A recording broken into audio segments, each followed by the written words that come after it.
Hi, I'm Darcy and welcome to or back to my channel. Today I wanted to talk about my hormonal acne journey. I went on the pill at 16 and, well, 15, 16, because I had my first boyfriend and, well, you know the drill. And I was on that pill, I think it was called Yasmin, until the age of 18, so 2 years. And then I went on the depot injection because I wasn't taking my pills responsibly and, well, I didn't want a baby at that point. So I went on the depot injection. I was on that for a year before I started experiencing really bad acne. And it was so painful. I didn't want to leave the house without any makeup on. I was so embarrassed and it made me hate myself. Funny, because now I promote, you know, no matter what you look like, you should be able to love yourself unconditionally. But at that point in time, at the age of 18, it felt horrendous. It was in the worst place ever. I was also in a really bad place mentally as well. And I think that had something to do with it too. So I went to the doctor and I swapped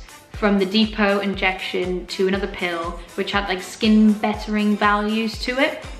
I also started taking a course of antibiotics called Derma, and my skin cleared up dramatically within the first 2 months. I was over the moon excited. I didn't wear any makeup anymore. My skin looks great. I'll try and insert like a side-by-side photo of before I started taking the pill and the antibiotics and then after. I came off that very same pill August 2017 for basically the fact that it didn't align with what I believed in anymore. I didn't want to be putting fake hormones into my body. I didn't want to be putting any chemicals into my body. It just felt wrong. So I decided to come off the pill. Within 3 months, I was experiencing acne again. And again, it made me feel so uncomfortable. I tried not to wear makeup because I knew it was aggravating it, but I'm a waitress, so I'm on the floor, not literally like lying on the floor. I'm in the restaurant on the terrace, and you're greeting people and bringing people to their tables. Although maybe people weren't staring, I didn't want to be experiencing acne. So I decided after a few months of waiting it out that I wanted to go back on the pill. I was only on it for a matter of months before I decided that the reason I went back on the pill was the wrong reason. I knew that I would want to be starting a family in a few years' time. I didn't know how long it was going to take for my fertility and my hormones to go back to normal, having been on contraceptive for so long. So I knew that I was going to have to go through that really horrible period of acne and hormonal changes and shifts. So I decided to completely come off the pill in March 2018. Now here we are a year later. I think it took around 6 months for my acne to really hit its worst. Now there are things I've done to help it. At the moment, I'm actually really quite happy with my skin. Currently, we're using fertility awareness methods so we don't get pregnant, and it seems to be working perfectly for me. We've been using it for a year and it seems to work. There's a book, if you want to know more about it, called Taking Control of Your Fertility. It's brilliant. I learned so much from it. So I guess I'll give you like an up-close view of my skin now, and then I'll let you know kind of what I'm doing with it. Where I experience breakouts the most is in kind of like the bottom half of my face, so the cheeks and then around the mouth area. So there's no bad. I've got one on my ear, please, it's so sore. But currently there's no active breakouts, which is fantastic. So at the moment, the things I'm using on my skin is very simple. I try avoid wearing makeup at all costs.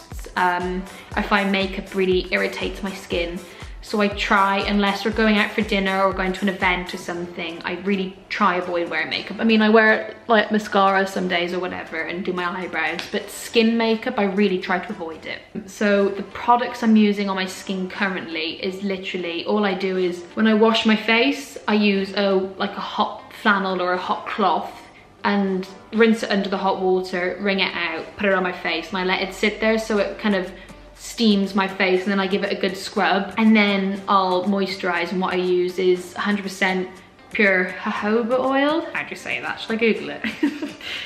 Jojoba. Jojoba. Yeah. Okay, so I use pure jojoba oil. I do like a drop or two in the palm of my hand, and then I'll do 3 or 4 drops of pure tea tree oil, and I rub that into my hands and I really give it a good massage into my face, and then I leave it. And if there's any active breakouts, I'll like dot a drop of pure tea tree oil afterwards. To be fair, I was really experiencing a lot of acne maybe 3 to 4 months ago, and now my skin feels pretty clear. I also feel that it's cleared up in the past month due to a few other things. So I've eliminated gluten out of my diet. I recently found out that I'm fairly intolerant to it. I'm not celiac by any means, but I found that my stomach would be really bloated and uncomfortable after eating products that had gluten in. So I've completely eradicated that from my diet. I feel like that's maybe helped my skin a little bit too. I also have started taking this supplement called Vitex Berry. It's supposed to help with balancing the female hormones. So I've started taking that. I'm maybe a few weeks in, and so far so good. It seems to be helping. I also take weekly or bi-weekly B12. Spirulina I try to take daily. I buy them in tablets though, because anyone who puts spirulina in their smoothies, I don't know how you do it. It smells and tastes like fish. I'm like, I can't do it. Oh. So I buy the Hawaiian spirulina tablet. My cat's on heat, I'm sorry. And I also take zinc, or maybe once a week or something, just because supposedly what the pill does is the same as Tina!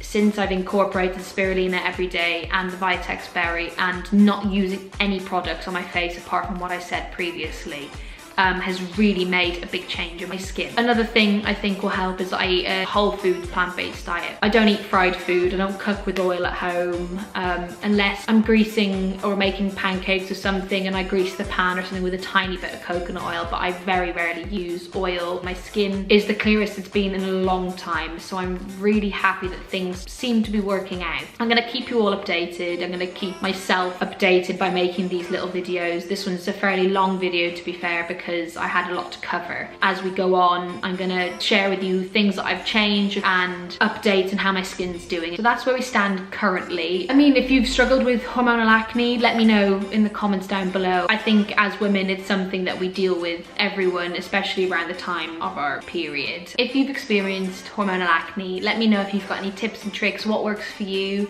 Also, if you enjoyed this video, don't forget to subscribe, give us a thumbs up if you liked it. Whatever. Bye.